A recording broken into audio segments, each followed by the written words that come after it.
Have you ever actually stopped to imagine what happens when ultra-modern Gen Z idols get judged, completely unfiltered, by a generation that grew up in the era of black and white TV? This isn't just your standard visual ranking, folks. This is a wild cultural collision.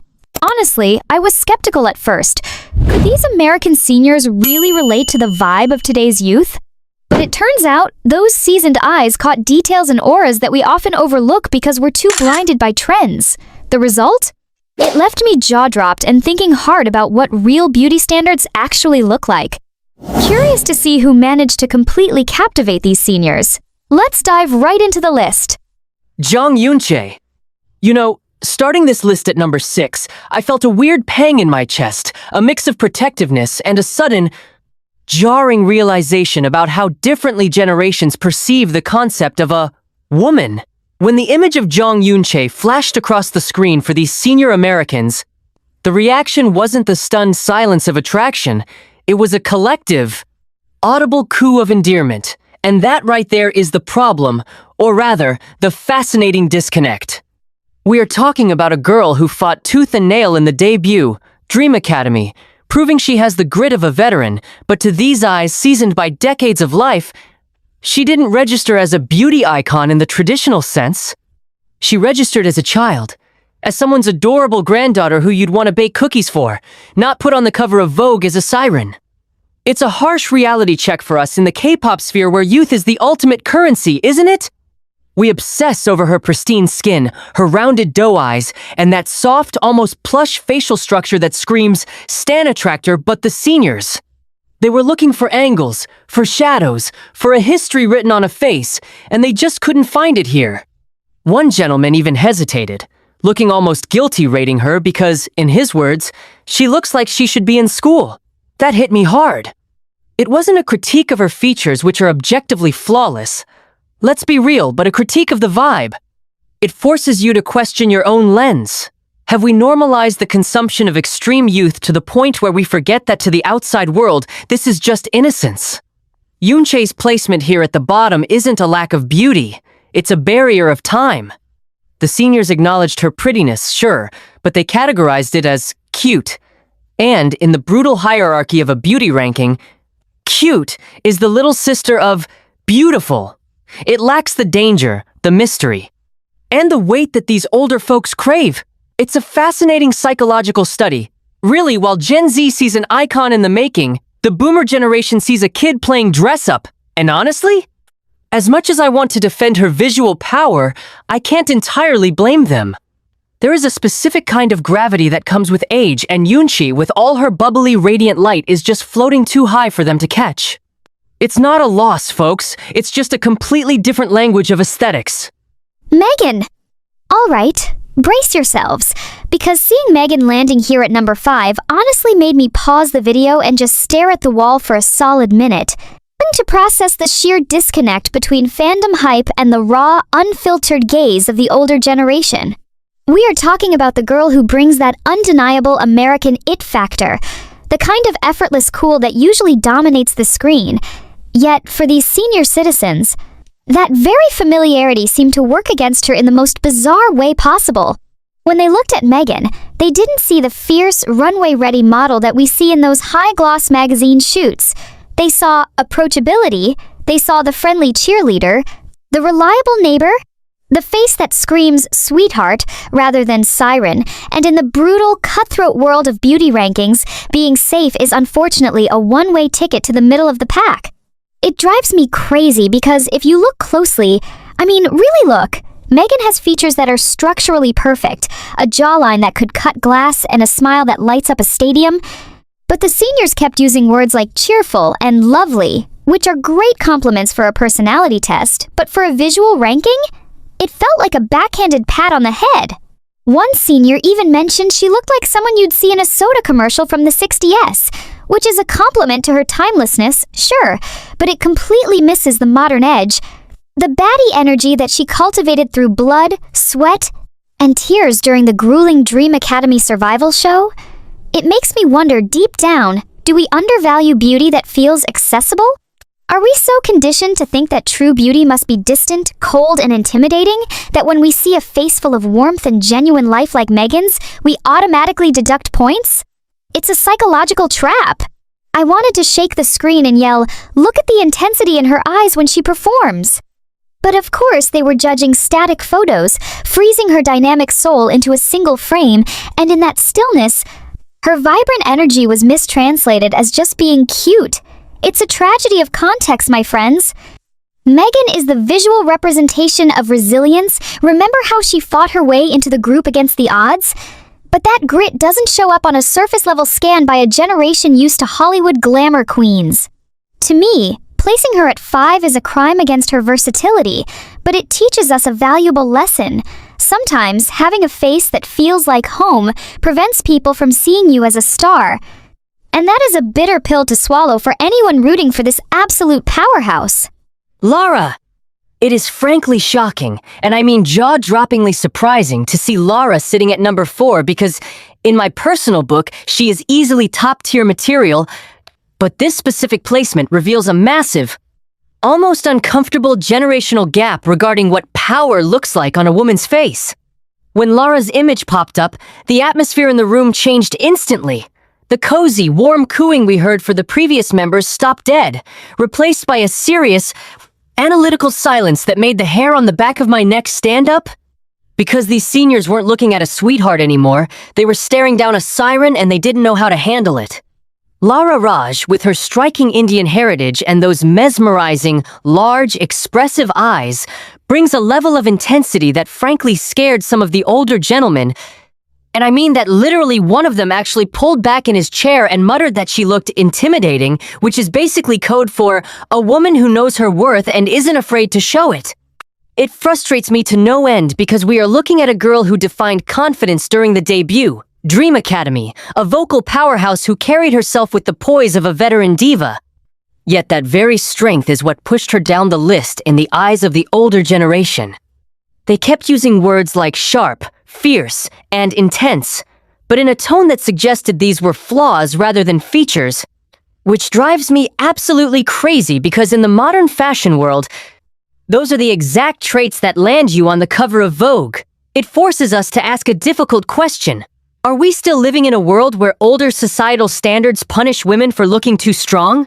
Because let's be real, Lara doesn't possess the submissive beauty that was popular in the 1950s. She possesses dominating beauty, the kind that demands attention rather than asking for it, and clearly, that rubs some of the traditionalists the wrong way. One senior woman admitted Lara was beautiful but distant, like a statue in a museum you aren't allowed to touch. And while I understand that perspective, it feels like a tragedy that her ethereal, almost goddess-like quality is being mistranslated as coldness. It's a classic case of editorial versus commercial beauty. The seniors want a smile that says, "I'll bake you a pie," while Lara gives a look that says, "I'll run the empire." And sadly, in this specific ranking, the empire builder lands at number 4. It's not a loss for Lara. It's a loss for their taste, because that face is the future of global pop, whether they are ready for it or not. Sophia! Stop everything you are doing because seeing Sophia La Forteza, the literal anchor and arguably the heart of KATSEYE, sitting at number 3 feels like a glitch in the matrix that I personally refuse to accept without a fight.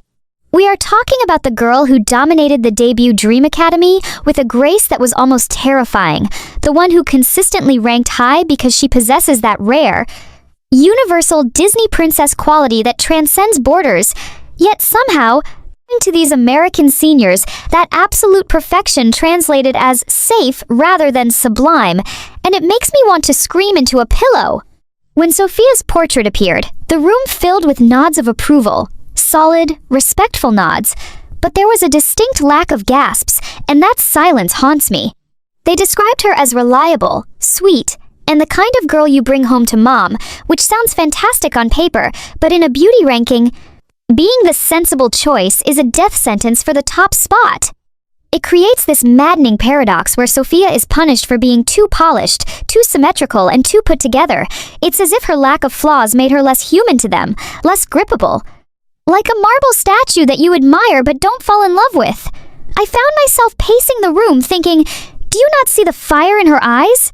This is the girl who carried the weight of an entire nation's expectation on her shoulders and made it look like a walk in the park. But the seniors, looking through their lens of nostalgia, missed the steely determination underneath that soft, rounded jawline. They saw a pretty girl, but missed the queen. One older lady even remarked that Sophia looked like a news anchor, which was meant as a compliment to her intelligence and poise. But it unintentionally stripped her of her pop star mystique, reducing her electric charisma to mere professional competence. It forces us to confront a brutal truth about how we perceive leadership and beauty. Do we subconsciously think that the responsible one can't also be the most captivating one? Because placing Sophia at number 3 suggests that reliability isn't sexy to the older generation, and that is a tragedy because her beauty isn't just skin deep, it's the beauty of competence, of survival, of someone who knows exactly who she is. It feels like a robbery, plain and simple, a case where being too good actually worked against her, leaving her with the bronze medal when she clearly has the gold standard face of a global icon. And frankly, I am still not over it. Daniela, we have arrived at the runner-up position, the silver medalist of beauty, and frankly, seeing Daniela Avanzini sitting here at number 2 makes me want to pause the entire simulation and demand a recount because, in my humble opinion, this girl is the definition of a visual shock that transcends generations. When Daniela's face appeared on that screen, the reaction from the senior Americans was instantaneous and visceral. There was no hesitation, no squinting to find the beauty. It was just an immediate recognition of star power that hit them like a freight train. We are talking about a girl who carries the discipline of a ballroom dancer in every micro-expression, a young woman who went through the absolute ringer in the debut, Dream Academy, and came out looking not like a survivor, but like a conqueror. And the seniors absolutely devoured that energy. One older gentleman, who had been grumpy through the entire list, actually leaned forward, adjusted his glasses, and whispered that she looked like a young Hollywood actress from the Golden Age, specifically comparing her to the fierce, dark-haired icons of the 1950s, which is arguably the highest compliment a person of that generation can give. It's fascinating because Daniela possesses a very specific type of sharp beauty. Her eyes are piercing, her smile has a hint of danger, and her confidence is palpable. And unlike the other members where sharpness was a drawback, for Daniela, it became her greatest weapon. They didn't see a K-pop idol, they saw a leading lady, someone with the gravity to hold a scene, and that distinction is crucial. But here is where the agonizing part comes in, the part that keeps me up at night. Why is she number 2? What on earth could possibly top this level of charisma? The seniors mentioned her intensity was mesmerizing, but perhaps, just perhaps, it was a little too overwhelming for the top spot, a beauty that commands respect rather than pure, unadulterated affection. And that subtle psychological difference is what kept her from the crown. It drives me up the wall because Daniela's beauty is dynamic. It moves, it breathes, it attacks you through the camera lens, and seeing her settle for second place feels like a misunderstanding of modern allure. I remember watching her performances and thinking, this girl is ready for the world stage right now. And while the seniors clearly respected her mature look, thank God they didn't call her cute. They still held back that final 1% of devotion. It makes you wonder about the nature of perfection in the eyes of the older generation. Do they prefer a beauty that is softer, less confronting? Because Daniela is confrontation incarnate, she challenges you to look away, and you can't. To me, this placement is a victory because she won over the hardest demographic to please, proving that her visual appeal isn't just for TikTok teens. It's universal, it's timeless, and it is undeniably powerful, even if it missed the number 1 spot by a hair's breadth. Manon.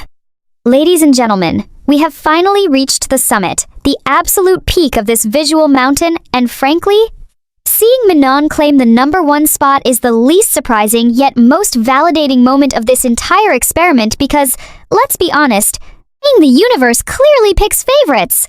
When Manon's picture finally graced the screen, the reaction from the senior Americans wasn't just approval, it was a collective, audible gasp of pure adoration that literally silenced the room.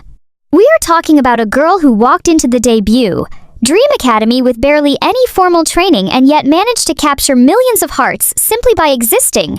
And seeing these seniors, people who have lived through the golden eras of Hollywood, who have seen the rise of Marilyn Monroe and Audrey Hepburn fall completely under her spell, is a testament to a kind of beauty that transcends time, trends, and logic.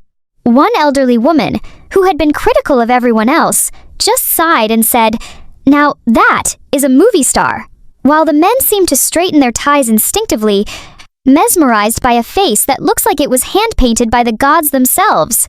It drives me wild because Manon possesses that rare, elusive X factor that you cannot buy, you cannot learn, and you certainly cannot fake. It is a magnetic pull that drags your eyes to her, regardless of who else is standing in the frame.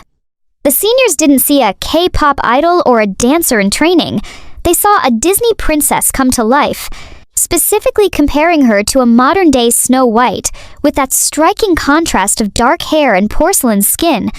And frankly, I had to pause the video just to breathe because the accuracy was terrifying. It forces us to confront the brutal reality of the entertainment industry. Hard work is essential, yes, but there is a specific tier of visual charisma that is simply a gift of genetics, a divine unfairness that makes Manon the ultimate stan attractor. I remember watching the survival show and seeing her struggle, seeing the judges question her dedication. But looking at this ranking now, you realize none of that mattered to the human eye. Her beauty is so disarming, so fundamentally pleasing to the human brain, that it overrides all other metrics. The seniors described her as angelic, stunning, and perfect, words they didn't use lightly for anyone else. And it creates this profound realization that while other members had to fight for attention with their skills or their fierce expressions, Manon simply was, and that was enough to win the crown. It's almost frustrating how effortless it seems, isn't it? To see someone who can stand still and still dominate a room full of critics is a power move that scares me. This #1 spot isn't just a win for Manon, it is a definitive proof that some faces are written in a universal language. A beauty that speaks to a 70-year-old grandfather in Ohio just as clearly as it speaks to a 15-year-old fan in Jakarta. It is the triumph of the it girl, the victory of natural aura over calculated image, and honestly, as I wrap this up, I find myself nodding in total agreement with the seniors, because, in the end, when you just cannot look away from her.